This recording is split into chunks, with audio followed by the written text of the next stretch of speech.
Welcome to LOA Today. I'm Walt Thiessen. With me today is financial advisor Jody Lynn Craven. This is your daily dose of happy. We are so happy you decided to join us today. And Jody and I are doing the show just as co-hosts today. We don't actually have a special guest. Our guest had to cancel out at the last minute, but that's okay because we like doing these shows. These are fun. Yeah. We get to kind of just, spin it out there and see what we can talk about. That's a lot of fun. Actually, some interesting stuff's been happening lately, Jody. Of course, last week we had a really cool guest, and there were a number of really good guests last week. And yesterday we had a really great guest. Her name is Morgana Ray. And Morgana is very, very successful at helping people with attracting money. She is like, LOA coach to the stars, that kind of thing. And you can tell when you look at her rates, like, oh my goodness, she charges a lot. So, she's really, really good if she's getting that kind of money, right?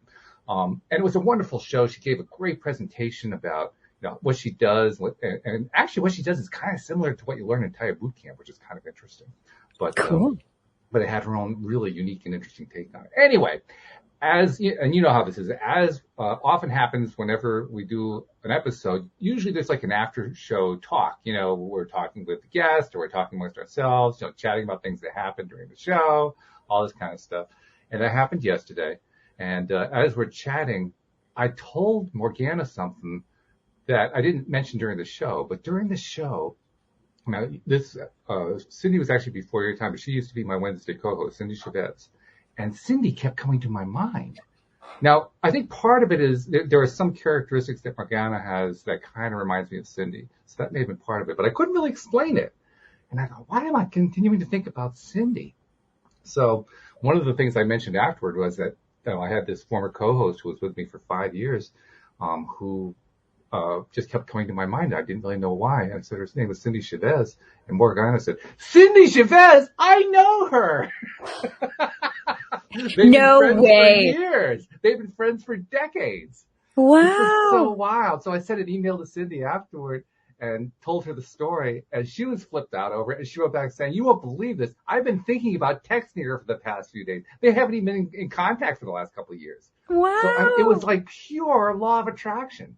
Like everybody was just connected, totally connected to each other. It was like the universe was bringing us all together to communicate. It was really, really cool. Yeah, that's such a powerful story. And when we start to look at our lives through these powerful connections, you really truly see how the universe has always got your back, is always leading you, and it's always divine timing. And it's difficult to see looking forward, but when you look back, it just synchronistically all fits together perfectly. I love it. It shows how connected we are. I mean, we know that now. I mean, certainly I know it now in that I've learned it over the 10 years or so that I've been doing the podcast, and I've had great teachers teaching me about it. But it's really something else when you consciously are aware as it's happening, because that's what's going on there, right? Oh God, I didn't know what was going on. It's like, why is Cindy coming to my mind over and over and over and over again? And then for Cindy, it's like, why do I have this strong feeling that I have to reach out to Morgana? There was that source energy connection going on. Yeah. It's great validation. It's wonderful validation. Huge. Yeah. There's also another cool story that comes out of this too. Now, I can't say this is definitely going to happen. This is a maybe at this point. But Cindy hinted to me she might be able to come back to the show. Ooh. And I told her, I thought from the moment because you came on in late April? Is that when you came onto the show? Yeah. I thought from the moment you came on, I thought, whoa, wouldn't it be great if Cindy did come back and came back to the Wednesday show? Because that's the show she used to do with me, and did it with you. Because I tell you, you guys would hit it off. I am convinced of that. I would love to meet her. Yeah. So, it's far from a done deal, but what she wrote me in the email yesterday hinted that she just might come back. So that'd be really cool. I would love that. Cindy, come back. Like I was telling Morgana too, I learned so much from Cindy over the years. And I know listeners do too. I mean, I've gotten emails since Cindy left. She left in February, to basically do this other project that she's been wanting to do. And, during the years that we did stuff together, we reviewed, well, first of all, she and I reviewed page by page almost every single Neville Goddard book in existence. Wow. So, severe deep diving, right? And one of the things, there are many things that I love about Cindy. One of the things I really admire about her is, I don't know how much you've read about Neville Goddard, read about his stuff. A little bit. Most of his stuff is derived from biblical passages and biblical stories, but he basically retells the whole thing from an entirely different perspective. It's not the Christian story the way you normally heard it. Mm-hmm. It's the Neville Goddard version of it, and it's all very much about it being a psychological drama rather than actual human beings. So there's this whole thing that you have to understand about Neville in order to understand what he's writing. And Cindy is basically a religious scholar without all the letters after her name. Wow. Seriously. I mean, she grew up in a Christian church. She converted to Judaism when she met her current husband, I believe. But in between all that time, she studied so many different religions. Like, not just the major ones too, minor ones. She studied Wiccan. She studied like all kinds of stuff. So when we were doing those conversations about the Neville Goddard books, she was throwing in information that was just blowing my mind that really helped to clarify what we were talking about. Yeah. So that's just like one little thing that I love about her. So yeah, it would be wonderful if she would come back. That would be absolutely fabulous. I would love to meet her. I'm sure you would. I'm sure. I really do think you guys would get along great. I really do. So anyway, there's that. Something else going on too. Now you've already met David Striggle. Yep. And David's actually coming back tomorrow, and he's bringing with him a recent graduate of the Taya Boot Camp, which I've been through and which other listeners have been through and some of the other co-hosts have been through. And so we're going to get the perspective of somebody who just went through the boot camp. We're also, you and I are interviewing somebody on the special segment called the Crypto Skeptic shortly after we record this episode. And that gentleman is also part of the Taya world. He's one of David's earliest contacts. So we got this Taya theme going this week as well, which is really cool. Yeah, because you were talking about Taya with your guest from last week. That's right. Yeah. Wow. Yeah. Well, Taya's been on theme here for quite some time, for like the last year and a quarter or so. It's gotten a lot of play here. Well, more than that, really. Going back about 2 years now. Because that's about when David first came on as a co-host, and he was on for about 6 months. But yeah, Taya's been a very talked about thing here on the program, and for good reason, because their boot camp is really good. You learn a lot about yourself when you go through that boot camp. It's really quite worthwhile. And we've had a lot of listeners who've gone through it, partly because they just listened to our podcast, which is kind of cool. Yeah, that's amazing. Changing the world, one podcast at a time. That's right. Yeah. Now the interesting thing about Matthew Gardin is the person coming from the Taya world. He lives down under, so he's going to be connecting to us. We're going to be doing it about a half hour after we do this show. He is connecting, I think, from Australia, so it'll be like 7:30 in the morning for him. Wow, that always blows my mind. Right. Yeah. Yeah, we're connected all over the world. We're literally connected. The internet has made the world so much smaller in a wonderful way. Mm-hmm. The other reason that we're doing this is, before I even started doing the Crypto Skeptic segment, I learned that Matthew was into cryptocurrency. And when I mentioned at one point that I was interested in it, I don't remember exactly how the sequence went, but he ended up posting something on his personal timeline about I don't remember exactly why he thinks that crypto is important, or why he is so upset with the fiat currency or something like that. I don't remember exactly what it is, but it stimulated some conversation, and that conversation led to David inviting me to join him on David's podcast, where we talk more about money and how do you interact with money from a law of attraction perspective and from a spiritual perspective. So this feels like it's going to be a continuation of that conversation. So it's going to be fun this week. It's going to be fun. Oh, wow. I'm excited. Yeah, me too. And you and I are doing 2 shows today, so we have double the excitement. Yeah, that's right. All the fun on Wednesday. Yeah, it's amazing. And you know what? Going back to something that we started with today, those connections and how we're being divinely led, like, you can really see it starting to happen. Well, not starting to happen, but you're really seeing it in the forefront of what's going on in your life. Like this person being connected to this and that and this. And like, the more you look for it, it seems the more that theme of connectedness is expanding. And And imagine if the world, like how the world would be different if we listened to that, oh, I should call this person or I should go here. If we listen to that inner voice more Yes. often that's leading us where, we desire to go and just let go of the control of, oh, I need to decide and I need to do this or, all of the preconceived notions that we've built in our own lives of what we have to do or should be doing and just Right. let that go and started listening to what that inner voice is saying and allow it to lead us where we need It's a challenge too. We learned that in a big way. The audience learned that in a big way last week when they learned that you're also a channeler. And when you channel, I have not gotten to the point where I can do that. But I kind of imagine based on the amount yet. Okay.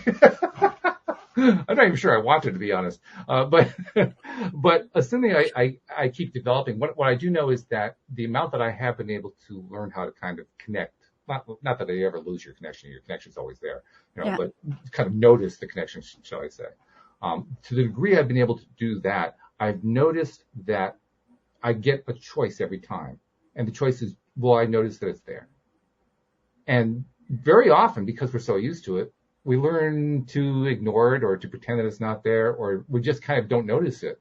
So it's one of those things when you do start noticing it, it's like, well, yeah, that's an anomaly. So you kind of, skip over it. And then it happens again. Well, that's an anomaly too. And after a while, the anomalies add up. You say, okay, well, maybe they're not anomalies. Mm-hmm. But you're constantly kind of fighting the old programming, Yes. The old programming that says, ignore all that stuff. Pay no attention to the man behind the curtain. Yeah, that's right. You have this to do and you have this meeting to be at and you don't have enough time and la la la. Like it's this whole conversation within your head, especially I think for people, entrepreneurs who are like A-type personality and they got to be like doing, they've gotten into like this hustle culture and they like bought and paid for the membership. I was there, so I feel like I can say that. It was hard for me to transition over to listening and allowing myself to be in this present moment and act accordingly, respond from this present moment. What do I want to do now? What do I want to do now? What do I want to do now? Because there's so much layering of belief systems, even when it comes to going for dinner or going to see your friend or going on a vacation or anything like that. Like if you're getting the message, no, like I don't really want to do this, or, this isn't for me right in this moment. A lot of people have trouble saying no and going through with that. They end up, just going and doing it because they already committed and they should. And, you're going to be a bad friend or a bad whatever. There's all of this conditioning that's on top of it that you have to unpack and let go of to really start leading with that voice rather than, and following that voice rather than, following everything else your conditioning has previously said. So how did you do it? Because in order to become a channeler, that's why I refer to that. In order to become a channeler, you have to really do that let go process a lot more than I've managed to do so far. And you did it. So that's how I know. How did you do that? Stages. Do you even know? Stages. I think it's easier as a channel, when you're in the channel. So to tee it up, when I channel, I actually have a ritual that I go through. Like I burn sage and I clear the energy and then I put up the corners and there's like this safety mechanism around it. And then I imagine going to this specific room and then I have a specific way that I call in the beings that I channel. So the Abundance Consciousness Council is what I call them, AC Council. They're the ones that I channel. And what I've been told from them is they are like one step above Ascended Masters and they're like special teams. They're here to support me in my divine mission in life. So I call them in, and when I do this, my only intention is to talk to them and have a conversation. It's like sitting down with someone else. You sit down for lunch or coffee or whatever it is, and you're there to be in that moment with them. So I find it super easy to listen to what they're saying because I'm paying attention to them. Now, when I close the channel, I can still talk to my higher self, like everybody else has access to their higher self to be guided and have that gut guidance as well, which I think are two different things. But that's the difficult one to listen to because it's almost softer and it comes out of nowhere. Like all of a sudden you'll have, a thought or an idea, call this person, do that. And I don't know, like I can only look back and tell you what I noticed on how I did it rather than intentionally doing it. Yeah.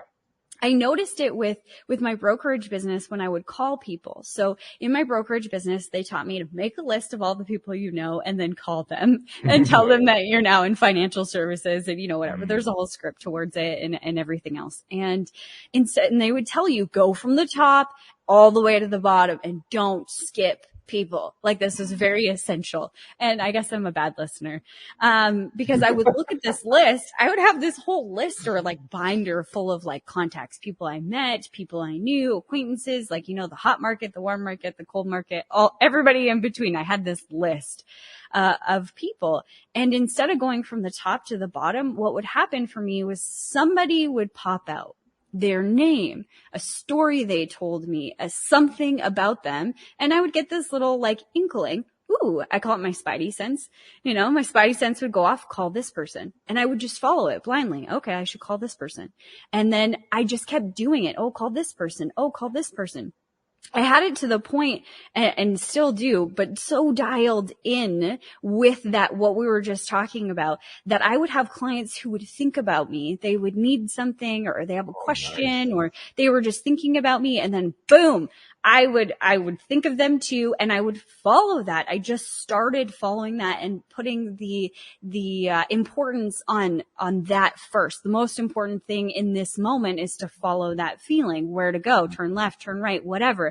And I remember years ago, a client said to me, I had called him. I thought about him while I was on vacation and I was in like the Bahamas or I was in Jamaica or I was somewhere where I couldn't make a phone call and when long distance was ridiculously expensive. And I was on vacation, but he popped into my mind and I made a mental note, like, call this dude when I get home. So a week later when I got home, I called him and he's like, I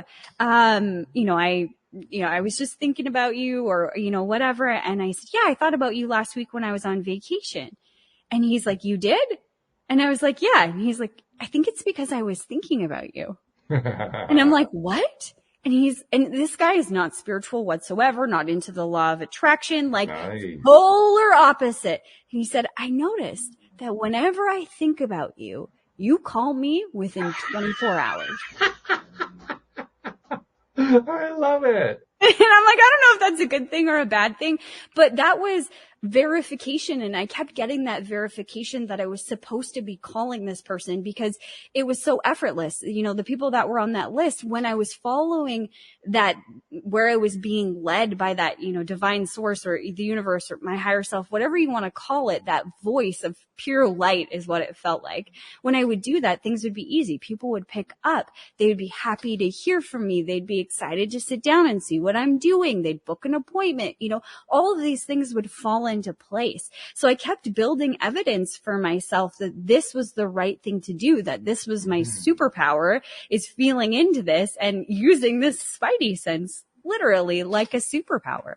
I love that. I mean, first of all, I love that you were willing to trust it that way. I mean, like I have tried doing sales jobs in the past. I never really did very well at them. And when you described how, you know, they wanted you to go through and make sure you never skipped anybody, I could just imagine myself in that scenario. Because the way I'd look at it, first of all, my list would have been short because I didn't have a whole lot of contacts anyway.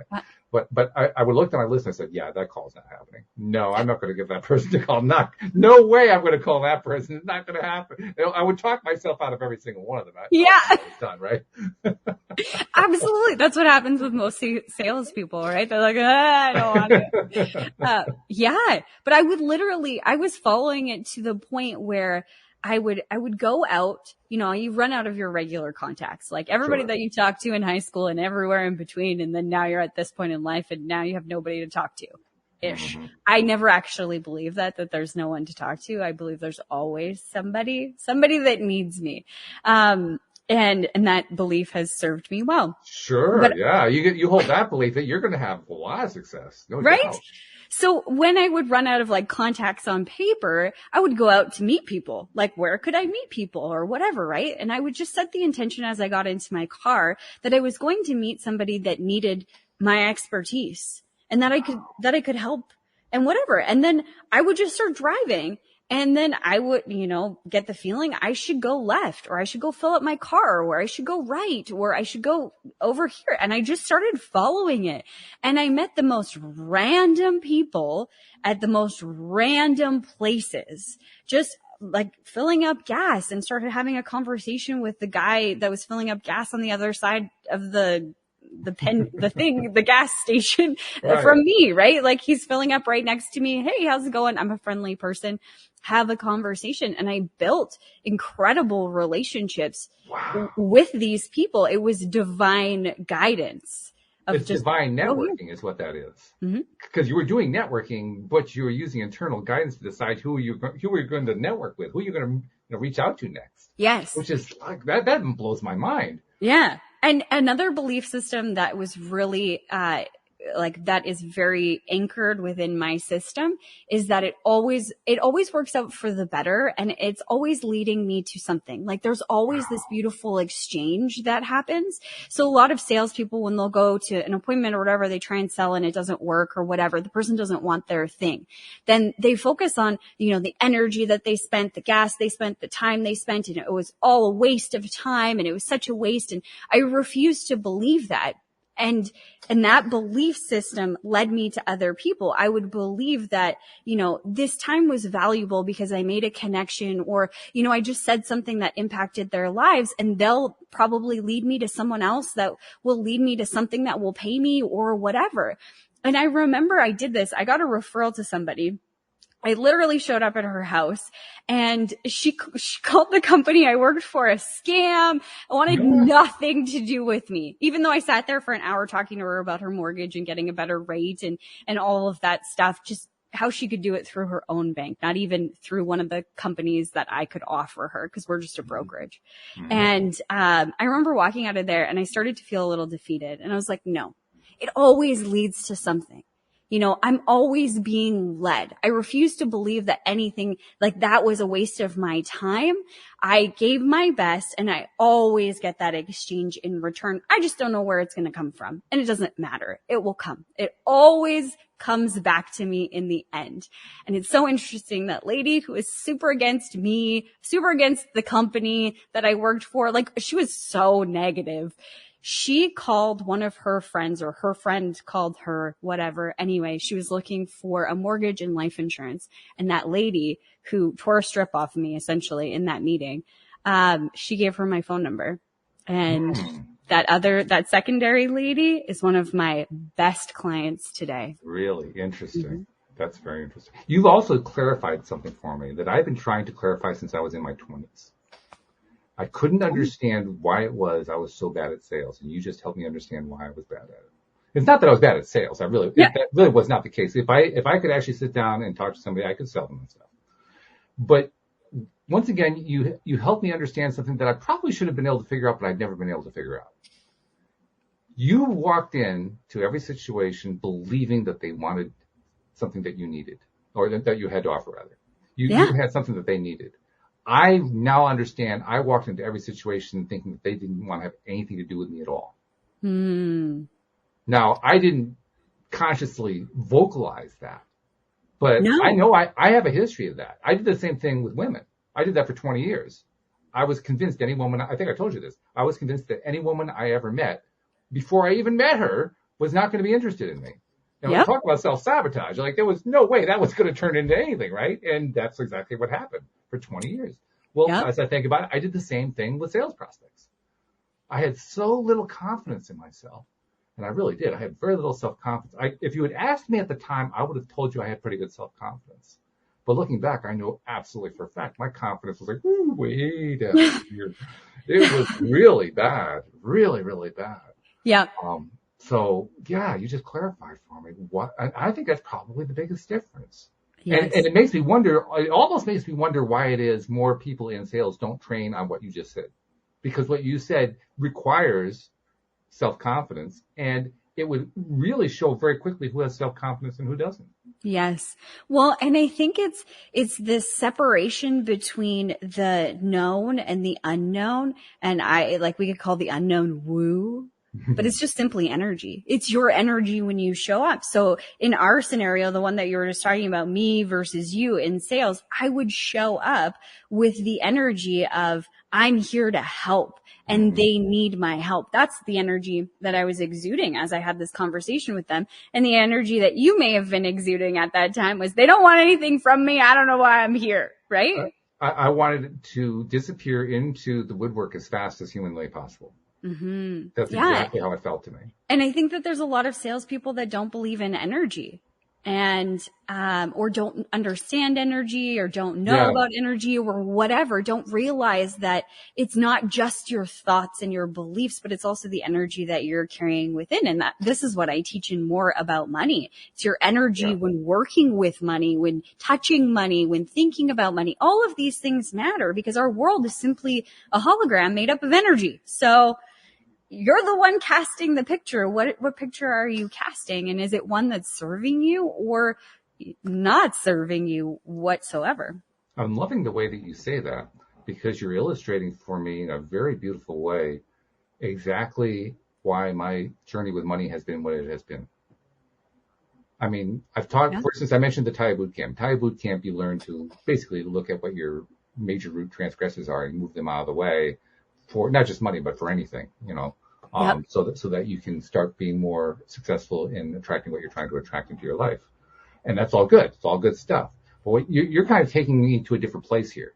You're taking me to a place of believing, like you said, in energy. You asked, would I have believed in energy at that time? And the answer is very definitely no. No. I had no belief in it at all. In fact, I had, at the time I was in my early 20s when I first started my first real dedicated serious attempt at sales. And which, by the way, was probably the worst field for me to be in, but that's another question entirely. But nevertheless, I was trying it. And I recall that I had, at that point in time, about 7 years before, I had abandoned the Christian church and done it with a lot of emotional negative energy. I could describe it that way now. Then I would have just said I was just angry with them.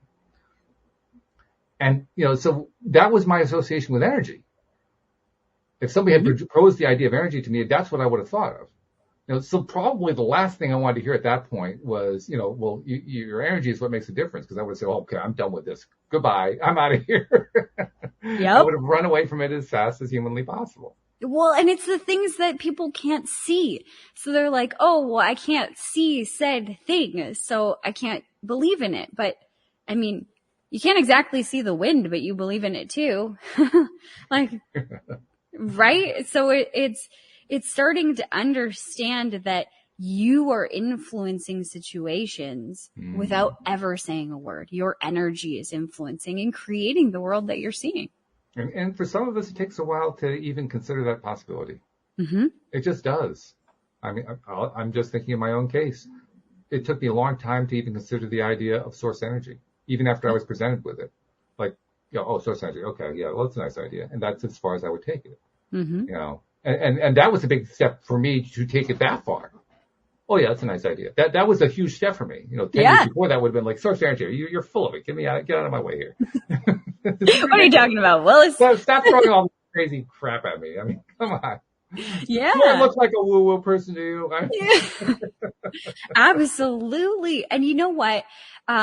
It's interesting for as much as I was taught about law of attraction through like business ventures and things like that, the companies that I was working for, they believed in law of attraction on like a surface level.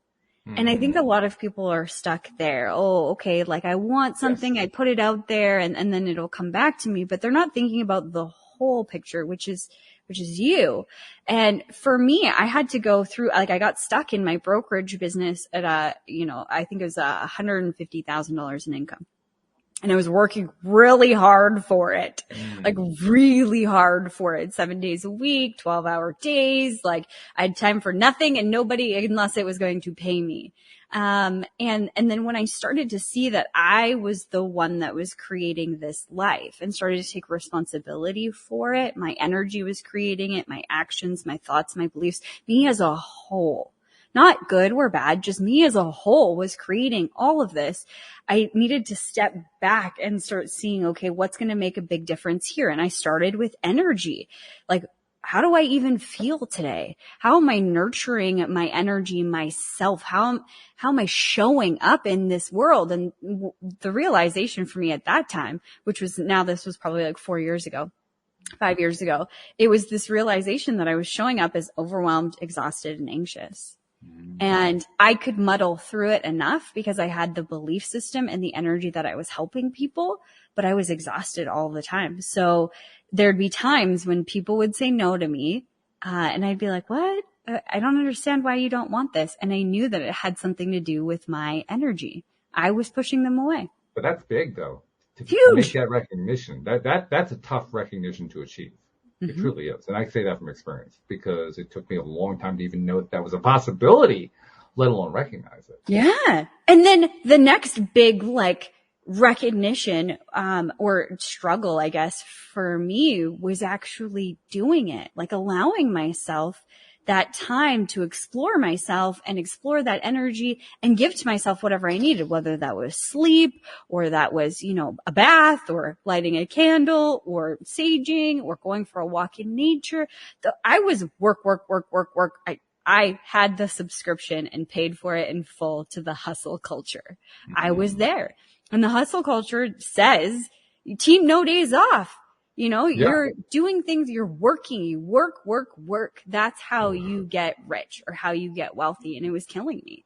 And so stepping outside of that mentality, did not, unsubscribing, trying to unsubscribe while you're still in that environment was difficult because everybody, leadership, whatever was telling me you're doing something wrong, you're going to fail. Like I had to have a lot of faith in the universe and God, whatever you want to call it, and in myself that I would be okay. And I think that's one thing that's difficult for people with money and sales and life in general is that we get stuck in this vibration of being unsafe. And everything is like this anxiety response that throws you into fight, flight, freeze. And you can't operate from there long term, and you can't operate fully from there with your gifts. It's just not possible. It's interesting you mentioned that safety zone. That's what I'm going to label it, the safety zone, because that was a topic yesterday with Morgana. And she had an interesting take on it. Her interesting take on it was dive into it. Dive into that safety zone. Like really just dive into it, hook, line, and sinker. Don't live there, but dive into it. Yes. And celebrate it. And be glad 100%. That you have it. Yes. It's not a bad thing. We are so quick to label and judge. This is good. This is bad when something's not going right. We're like, the world is ending. It's bad. It's bad. It's bad. Well, it doesn't have to be. That's one perception out of a billion possibilities that exist. It doesn't have to be life threatening or whatever. And I think the more you try and ignore, or what I found, and I teach my students, the more you try and ignore that feeling of I don't feel safe, the longer it will persist. Because it's trying to tell you something. It's a part of your system for a reason. Like it's designed to keep you safe. So you either have to repattern the thought process around what's making you feel unsafe and feel the feelings and move through it, or else it's just going to keep coming up. It's like a child that cries, like when it's hungry. You ignore it. It's just going to get louder. It's not going to stop crying. Yeah, especially if it's hungry. Exactly. Yeah, it needs something. So your system is telling you need something. And maybe that's a breath. Maybe that's just, an opportunity to lay down and sit with your feelings for a second. You don't have to live there. But it's fascinating when you go there without the judgment and whatever. You just go there to feel it and allow yourself to feel it, how within seconds it moves through you. But it'll take days, if not years or months or whatever, a really long time when you avoid it. It's also a strange thing too, because I found that on the few occasions I've been practicing doing exactly that, sometimes once I work through it, it's gone forever. Other times it recurs. It goes away for that moment, right? Like you said, you work through it pretty quickly and all of a sudden you're at the other side like, whoa, what just happened? But it can also recur. And that that I think can be a frustrating experience too. Like, wait a minute, I thought I dealt with that.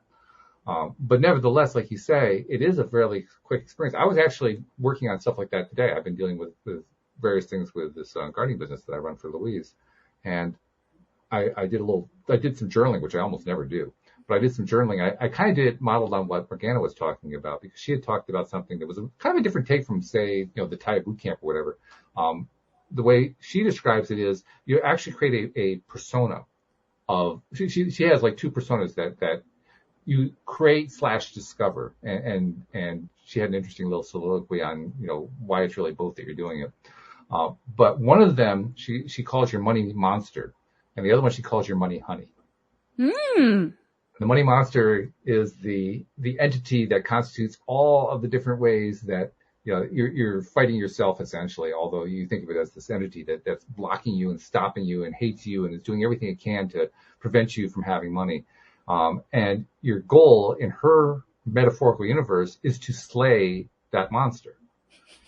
And when you slay the monster, then you can allow your money honey, who loves you in all possible different ways and is totally there for you and wants you to succeed and all that kind of thing, to become your new imaginary mentor, so to speak. So you discover one, you encounter that one, you face that one, you slay that one, and then you attract the other one in, and you start developing the new relationship with that new archetype, so to speak. Yeah. And the thing that was new about that was the slaying part. In fact, I brought that up during the conversation yesterday. So it's an interesting choice, because most of the teachers I've encountered say, well, you don't really want to fight it. You want to find ways to appreciate what it's doing for you and all that kind of thing. And she said, no, what I found is you really need to slay it. You need to kill that thing. People get better results when they kill the monster. So I'm curious, what you think about that. I would want to know first, like what it looks like to kill the monster. Yeah, because I think words are highly distorted. And I think that when the most success that I have had in slaying the monster, for me is letting go of all of the attachments to the monster, like taking away its power completely. And that has worked, which would be a version of slaying the monster. If you take away its power, you are crippling it. It has no power over you. And I think that's what I would call slaying the monster. And I would agree. And I think other teachers, when they say accepting those things and loving those things, it's on the journey to letting those attachments go and like disconnecting the button, if you will. Some people have to go through acceptance or whatever. Some people, maybe they take a slaying route and they're going to slash it. I don't know what that looks like, but yeah, I find that it's the most powerful. It has been for me when I disconnect the button from that monster. What did she call it? A monster. A monster. Yeah. The money monster. Yeah. Right. Yeah. Mm-hmm. Well, like I said, I tried doing that with the journaling today, and when I got to the point of slaying the thing, I had the same question you had. Okay, well, what does this look like? And I realized very quickly I didn't want a lot of blood. I didn't want to stab it. I didn't want to shoot it. I didn't want to do any of those things. So I developed my own compromise. I combined two literature sources together. I drew from Harry Potter, and I imagined that I had a magic wand. I even created a spell. That's awesome. I love it. I created a spell. The spell is Propulso. I'll explain that one in a moment. But cool. I combined it with a literary thing from Robert Heinlein, who was a science fiction author. He's considered the dean of science fiction. He was one of the original science fiction authors. Yeah. And he wrote his most famous book is called Stranger in a Strange Land, which is a story of a mission that goes to Mars, and the only survivor of the mission is a child who is actually born on Mars and comes back to Earth as a Martian, so to speak, because it turns out there is life on Mars, and the Martians basically helped him stay alive until he could come back to Earth, and taught him their ways and so forth. Well, one of the things that he learned from the Martians was how to make things disappear. And the way Heinlein describes it, it's like he kind of just mentally twists them out of reality. So they kind of like implode upon themselves. They twist out of existence and they go to another dimension somewhere. So like it's like permanent banishment. So I combined That's the two cool. together. I figured I had a magic wand that would twist them out of this reality. I So love it. yeah, so that's what I did with my monster. I twisted him out of reality. It was fun. I love it. Well, and I think it all leads to taking the power away from the monster. Yeah. You know, like vanquishing them completely. Take their power away. So when I said Take their- I was going to explain the spell. The spell is propulso, and propulso is based on Latin that basically means to banish. So I banish you is what the spell meant. Ooh, I would love to hear a follow up in like a couple of weeks or a couple of months on things that you notice that are different. Because I think that's a key as well, as this noticing and acknowledging. It's almost like seeding the new reality into existence. You're paying attention. Your brain's designed to find whatever it's looking for. So if you go looking for how it's changed, like how the slaying of the money monster has impacted, like even just a thought, like, oh, I didn't think this, or I didn't think that, or whatever. Like, this is evidence that you've banished them and are creating this new reality. And I'm probably going to return. This is really unique for me, not unique, different for me. I'm probably going to return to the journaling and do that more and more. And I say that's different for me because I have historically hated doing journaling. I did some during, I've done some during the Thai boot camp. That was like the most intensive journaling I'd ever done. And I haven't really returned to it much since then. I have this aversion to it, and I can't tell you why. I don't really know why, but I have this aversion. But I have overcome it to a degree because I've been able to do it. And I'm recognizing that in this case, it's probably a very useful application for it. So I'm going to try to do some more journaling. But one thing I can tell you for sure, again, tying into another episode, actually 2 episodes that I did with a different guest, has led to me making a rather substantial purchase in the last day. And I'll tell you about it. This guy, his name is Greg. He calls himself Greg the Hydrogen Man, and he's been on the show twice. He was on a week ago Monday as a second visit. His first visit was in May. And this is a guy who, he's a fairly young guy. He developed this very severe medical condition. It was accompanied by a heart condition. He was basically completely incapacitated. Doctors couldn't really help him with anything. They were basically telling him the usual story that you're going to be like this for the rest of your life. You know, it was that same kind of story. Doctors are really good at scaring people. You know that? They're really, really good. Yeah. So anyway, he was being thoroughly scared. But he did some research, and he encountered something in his research that very few people have ever encountered. He found references to hydrogen therapy. And I thought, okay, hydrogen therapy? Like hydrogen? What? What are you talking about? But the more I think about it, the more it does make sense, because when we look at any of the molecules that make up our bodies, what are they? They're carbon, oxygen, and hydrogen. Mm-hmm. So it makes a lot of sense that hydrogen is going to play some sort of role in the body. Well, out of those 2 interviews, I learned a lot from him. One of the things that I learned is just how little the medical community knows about the role of hydrogen in the body. They know a whole bunch about oxygen. They know a fair amount about carbon. There is some research about hydrogen. It's amazing how little there is. It's amazing how little there is. It's astonishing. Well, there are some people who have done research, not so many here in the U.S., although there are some. They've been doing research on mammals and small mammals in laboratories and so forth. A lot of research has been done in Japan, and most of the research he was talking about was based on that. But the bottom line is he ended up trying to build his own hydrogen developing machine, basically extracting hydrogen from water. Okay. And found that it was beyond his capacity. He didn't have the right tools. He didn't have all the right stuff, but he found the company in Japan that is the leading manufacturer of machines that extract hydrogen, and ended up creating a relationship with them, getting a hold of one of their machines, using it in his own life, and his disease was completely eradicated. His heart condition was completely eradicated. That was some 10 years ago, and ever since then, he's been an advocate for hydrogen. So that was his reason for being on the program. And he started telling us stories, anecdotal stories, of course, about people who would hear about what he was talking about, and they'd buy themselves one of these hydrogen machines and they start using it. And they were curing all kinds of stuff. They were curing cancers. They were curing all kinds of gut issues. They were curing, GI issues. They were curing like this long list of things. And as he's been looking more and more into the research and learning about the research that's been done, it turns out hydrogen actually plays some pretty significant roles, particularly as an antioxidant in the body. But it's even different from other antioxidants because most antioxidants are like a general, what do you call it? The thing that kills off bacteria, penicillin kind of stuff. Yeah. Antibiotic. Antibiotic. Yeah. Yeah. Like a sort of a general antibiotic just kind of wipes out everything, right? And that's what most antioxidants do. Hydrogen is actually very, very weird because it will go in and just work where it needs to work and it won't do anything else. It'll antioxidize to the one thing that needs to go after and it'll leave all the healthy tissue alone. Wow.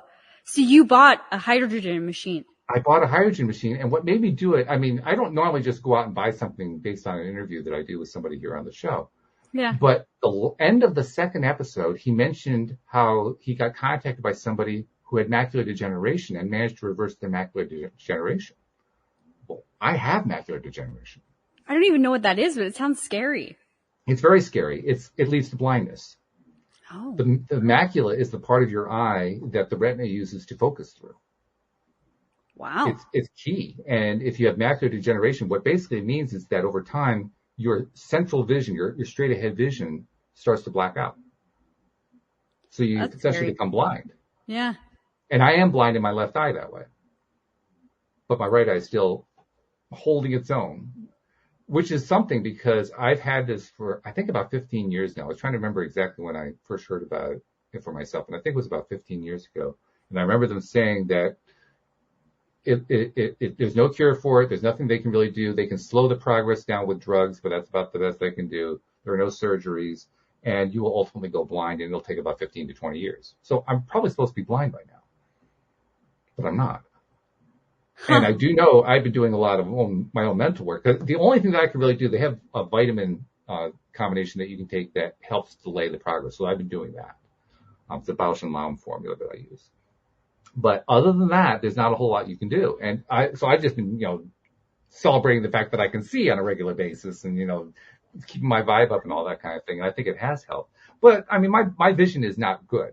It's really not good. It's good enough. I can drive, I can read, I can do stuff. But I know it's not as good as it was.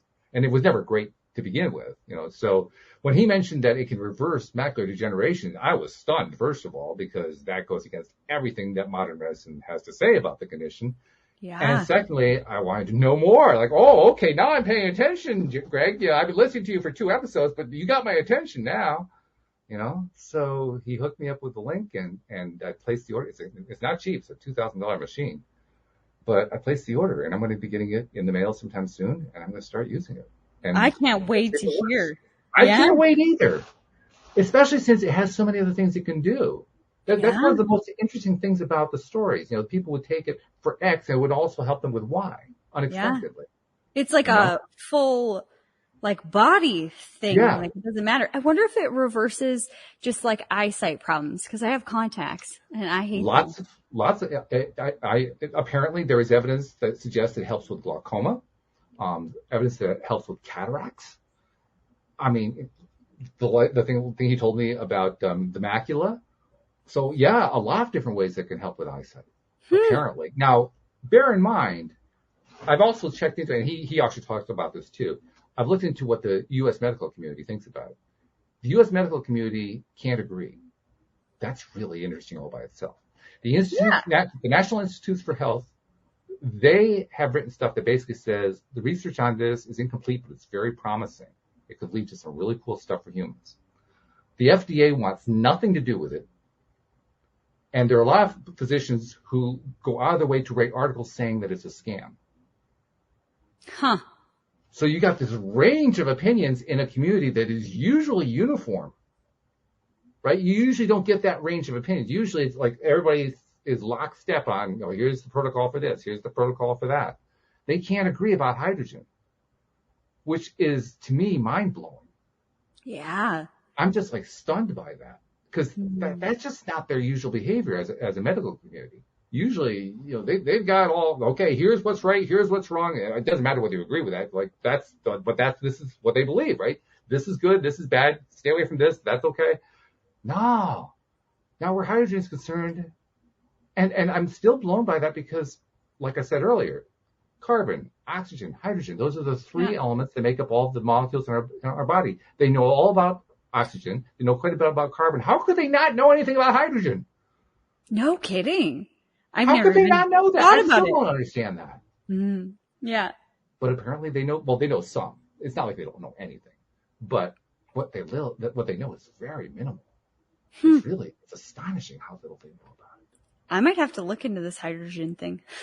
I'm like really astonished.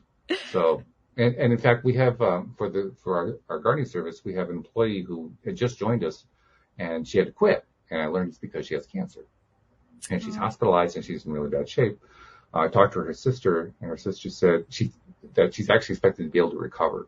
It's going to be a tough road for her, but they actually think she can recover. Wow. Well, that's really great. So, good for her. I said, but just in case, here are those 2 episodes. And I explained to her what I just told you about Greg the Hydrogen Man. Because honestly, we know that there are limits to what modern medicine can do. Yes. When you exceed those limits, I think it's important to look elsewhere. Yes. Yeah, sure, there are scams out there. Absolutely. I think we all know that. But there's also a lot of wisdom out there. I think so too, in different forms of medicine, not just the traditional, like go to your doctor and get some pills kind of medicine, but all of these other ancient healing things. Like I don't know anything about hydrogen. This is the first I've heard of it, but I didn't either. I was having conversations last week about Qigong. And it's really interesting because my dad, he is a redneck cowboy dude. And also like a secret philosopher. Like you sit down with him for 20 minutes and it happens every time where people are blown away with what comes out of his mouth because they don't expect it because he's got cowboy boots on and a cowboy hat. Like they just don't expect the wisdom that comes from him. He's very wise. But as he has retired over the last 4 years, he's gone on this journey of alternative methods of healing and things like that. I don't know really what got him on that, but he started tapping and then he started doing Qigong and it's similar to Tai Chi, except it has more to do with the energy is the way that I understand it. But it's circled back around. My other friend was telling me about this lady who healed her stage 4 cancer with Qigong. Wow. And like how they had a Chinese medicine, like a hospital in China that focused solely on Qigong. It's no longer there anymore, but how it saved a lot of these people. And my mom is like, kind of opposite of my dad where he'll tell her to do something. Or he'll tell her to do something and she'll be like, no, I don't want to do it. And so I went over there last week, and she was like, oh, I'm not feeling really great. My blood pressure, and she's got all these things wrong with her. And, she's like, my blood pressure is just really high and I'm not really feeling good. And I said, hey, I just heard about this Qigong. And I like winked at my dad and I told her the story about the lady that cured herself or whatever. And then I queued it up on her TV for blood pressure. And then we left. We went and we were doing something with the horses and we came back about an hour later and it was like a 15-minute or 7-minute Qigong on YouTube. Free. Okay. So really short. Really short. Her blood pressure dropped 20 points. Whoa, that's nice. Yeah. And she did it like 2 or 3 times in a row, like, different days, like every day for 2 or 3 days. And then she stopped doing it and her blood pressure has stayed in the normal range where her doctor said it should be. Nice. I like that. Yeah. So I'm planting the seeds that she can heal her kidneys and some of these other things with Qigong because she says it, or if I say it, she tends to believe some of these things. So if I can just keep planting the seeds and take her on the journey of healing. I got to give your dad credit, actually, because I could just imagine saying, I've been telling you that for years. Jody? Oh, my God. Yeah. Well, when we left the house, I said, I know you've been telling her to do it for a while, tapping and Qigong. And I didn't know anything about Qigong. Like, my dad introduced me to it, told me a little bit about it, and I was like, yeah, cool, whatever. Awesome. I'm not really that interested at this point. And then it circled back around in just divine timing. Here we are again, right? And I said to him when we left the house, I was like, I know you've been saying it for a while. I also know you said that she's super resistant to doing any of it because he's the one suggesting it. So I thought I'd just grease the wheels here, Dad. Yeah. Well, that's why I give him credit, because he didn't get his ego in the way. He said, okay, I'll take the help. That's great. Yeah. That's really the best attitude. So I give Yeah. him a lot of credit for that, because that's not an easy place to get to, quite No, honestly. I agree, especially when it's your spouse. Yeah, especially with a spouse. Yes. Yeah. Yep. I've experienced that with Louise. I know she's experienced it with me. And, Mhm. and you know what that feeling is, right? Like, I've been saying that for the last 3 years and you're listening to this person. Why are you listening? So, like, it's a hard thing to get over because you're kind It of like is. struck. Like, my opinion doesn't matter. That's right. Yes. You become like white noise sometimes. Yeah. Yeah. Well, actually, I think in a relationship, this is where the rubber really meets the road, because what you're really doing is you're basically deciding, am I going to give the other person space to make their own decisions or not? Yep. And love them either way. And love them either way. Yeah. Yeah. That's what the real challenge is. Because when you can do that, then that's ultimately when somebody else comes along and tells them the same thing and they start listening to it. Yeah. But until you're willing to do that, you're the one who's doing the resisting. You just don't know it. Yeah. Well, and you look at it from a perspective, you want to be the one that saves them or helps them, or it was Yeah. your idea, so you can feel that pride. And it's all about you, and it has nothing to do with them. Well, I think it has something to do with them, but you're right. It has a lot to do with you. Yeah. And that's the part we kind of skipped over. Yeah. Because of course I'm doing it for them. Of course I'm doing it for them. Yes. And they're not ready for it yet. It takes an art to step back and be okay with that. That's right. That's right. Mhm. Absolutely right. Oh, this stuff is amazing.